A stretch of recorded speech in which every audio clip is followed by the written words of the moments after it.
Nigeria, if they can create that level playing field that we have to very much ask for. The president of my lifetime, President Trump, has pursued a path of peace.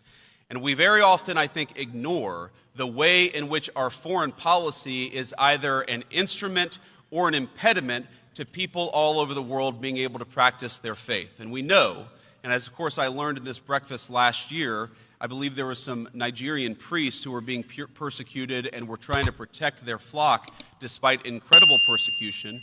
We know that some of the biggest groups that are persecuted all over the world today are Christians.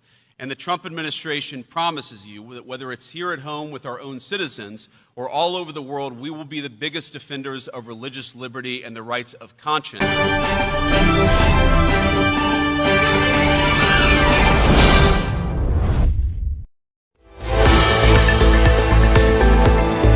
Hello, my wonderful people. Welcome to Global Ultimate TV, where we bring you the latest happening around the globe. Yes, we told you that this 2025 we are in is going to be very hot. For those who say they will not agree, they must agree by force. Yes, please, my people, come and watch this video. As I watch about to watch video, please do well and watch the video to the very end of it. Yes, as you are watching, spread this video, share it for all over the world. Share this video so that other people will see it. Yes, as you are watching, don't forget to touch your hand for subscribe button, like and spread this message around the globe. And don't forget to touch your hand for notification bell so that whenever we upload a new video, you'll be the first person to be notified. Yes, oh yeah, let's go in there. These killings of northerners and the deriding of the North have aggravated and amplified the national question. If northerners are still citizens of the Nigerian state, then they must be accorded the rights and privileges of citizens in any part of the Nigerian Federation. If, however, the Nigerian state is not willing or ready to accord northerners their rights and privileges as citizens, then northerners will have no option, will have no obligation towards the Nigerian state. The Nigerian state, like any modern state, is sustained by the social contract, like as John Locke's theory of social contract says, and I quote, that held that the obligation to obey civil government under the social contract was conditional upon the protection of the natural rights of each person, unquote. So if the state should fail, we have no obligation to obey or even continue the union. The North has continued to make sacrifices to keep the union. It looks like it is time to throw in the towel. While we still appeal to our youth for restraint, this time we shall keep our fingers crossed. We are here to tell Nigerians that this incident is one too many and will no longer be tolerated. We are speaking after due consultations with the Northern Elders Forum and the Arewa Consultative Forum and some northern professionals, and precisely because we have restrained our youth from reacting and retaliating. You are once more welcome. This is a press briefing by concerned northerners who, after observing the trend of event nationally as it affects our collective existence as a country, we decided to come together. The feeling, the aspiration, and the thinking of the people of the 19 northern states as we view it. The text is going to be read by our mother, Hajia Najatu Mohammed. Hajia Bismillah. Ladies and gentlemen of the press, this is a press conference organized by concerned northerners. The nation woke up on the 28th of March to the horrifying news of a gruesome massacre in which about 16 people from northern part of the country were massacred in a very savagery manner that is reminiscent to the barbarism of the old Roman Empire. We have noted that since the event, leaders have issued the usual condemnation, and security agencies have announced the commencement of investigations, and community leaders have risen up to speak on the atrocity. But even as this was happening, some reckless parochial local champions have continued to insult the North and deride its people, fabricating lies and spreading mischief on the incidents. This is a very familiar scene in the last 2 decades. We are here to tell Nigerians that this incident is one too many and will no longer be tolerated. We are speaking after due consultations with the Northern Elders Forum and the Arewa Consultative Forum and some northern professionals, and precisely because we have restrained our youth from reacting and retaliating. For the records, this is not the first time that Northerners have been targeted and killed under several guises and excuses. We recall the event of March 2016, where at the Mile 12 crisis, where Northerners were killed. In the same 2016, another massacre of innocent Hausa traders and settlers in Port Harcourt were killed. In December 2019, in Akure Market, is the Akure Market killing, where Northerners were killed. In Oyo State, at the Iganga, is the Iganga killings in June 2021, where Northerners were killed and their properties were destroyed. In April 2021, in Imo State, dozens of northern traders and cattle herders were slaughtered in cold blood by some armed bandits. In all of these incidences, the North restrained itself, even as they are far more larger in population than Southerners. In all these incidences, the North restrained itself, even as they are far more larger populations of these Southerners enjoying in the North. They are growing their businesses, making money off Northerners, all without any form of harassment. The North is not stupid.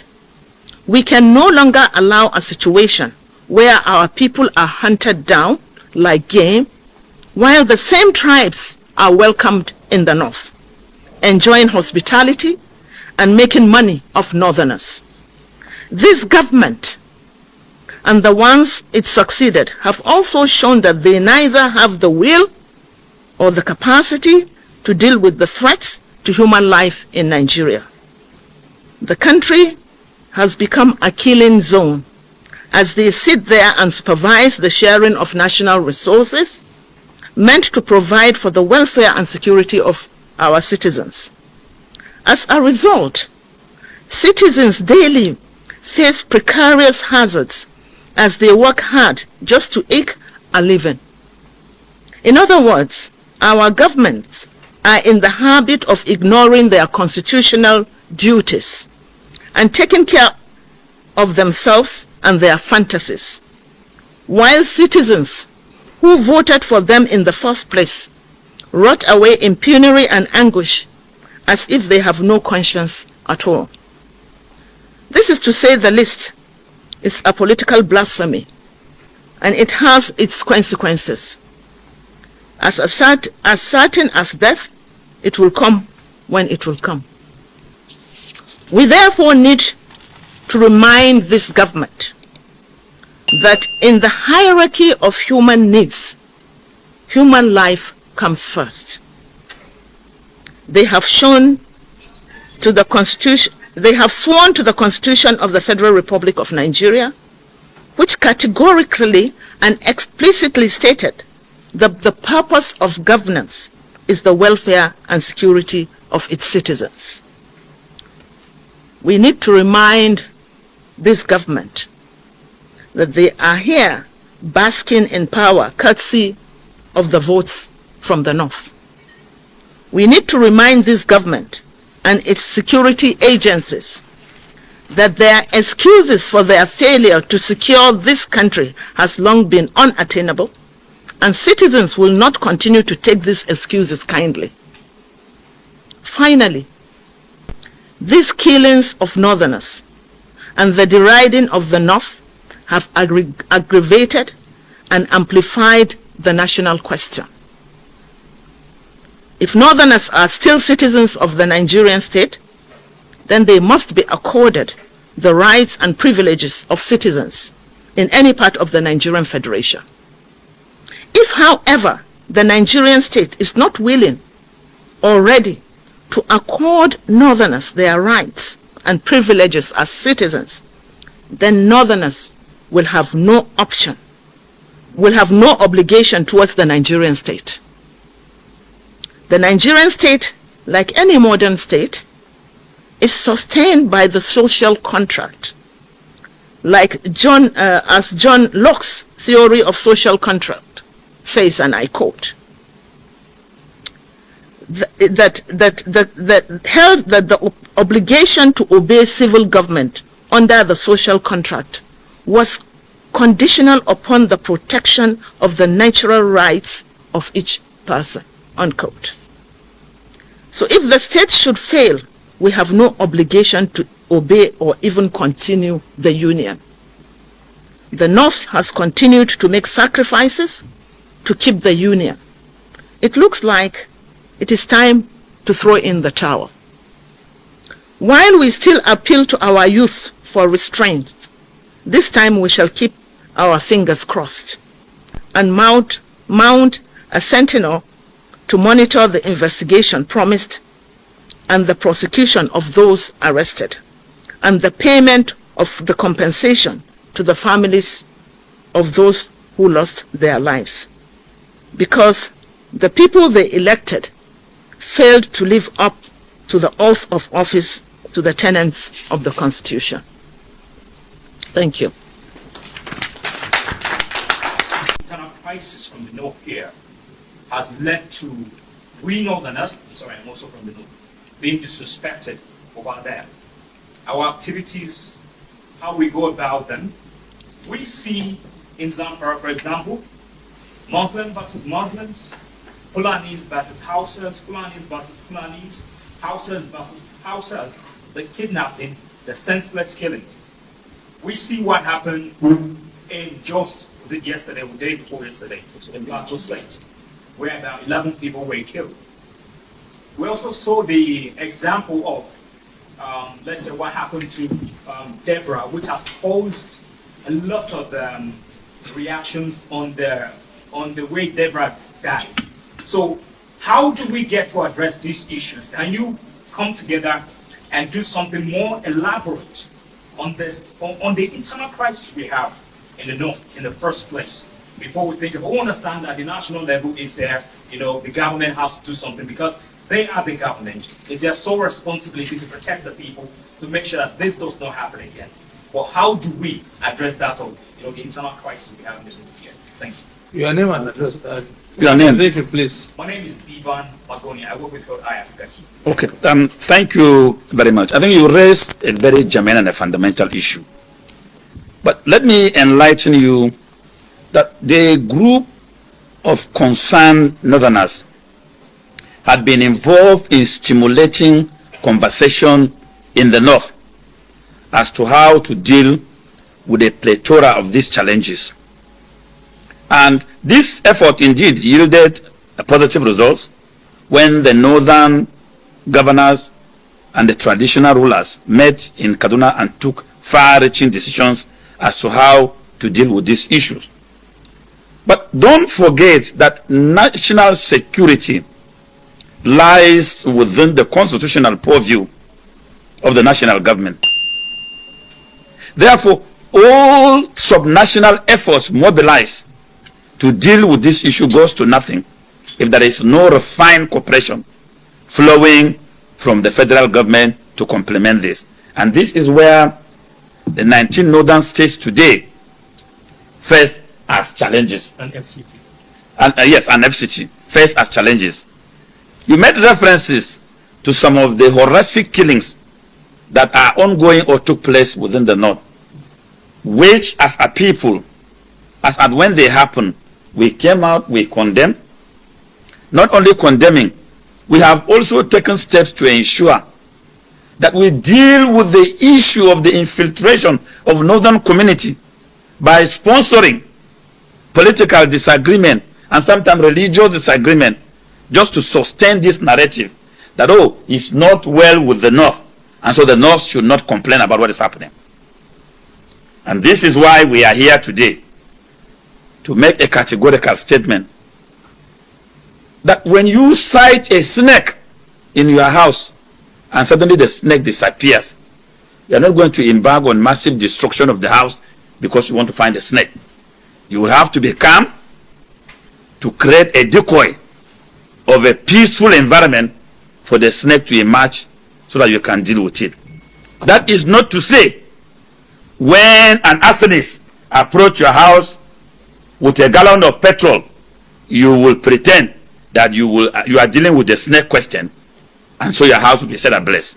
So the north, with what has happened in Edo, we have made references to these killings, and to us in the north is already a pattern.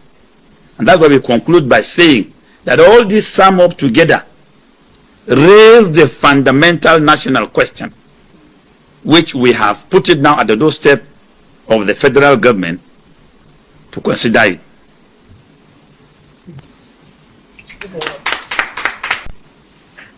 Well, what I have basically put across is that we are appealing to the youth, the restive youth in the north, who by virtue of what has happened in Uromi are calling for reprisal. And I stated that the mere fact that all of us seated here are supposed to be in our comfort zone celebrating Salah with our families, but we are here gathered in Abuja, convey how we appreciate how serious this issue is. And we're saying that this is not just mere normal press briefing. We're going to back up whatever we have stated here with action. We're going to deliver a letter thereafter to the Edo State Government Lodge to be conveyed to the governor about what we expect of this situation. A very transparent investigation. The suspect should be paraded, because the suspect had also identified themselves by the videos they produced and sent online. So they are known. We're saying that this transparent investigation will lead to accountability, and that in the final analysis, Edo State government will have to pay compensation for the lives of these 16 innocent people that died in transit. And we are saying that our people should consider what has happened as a challenge to our faith and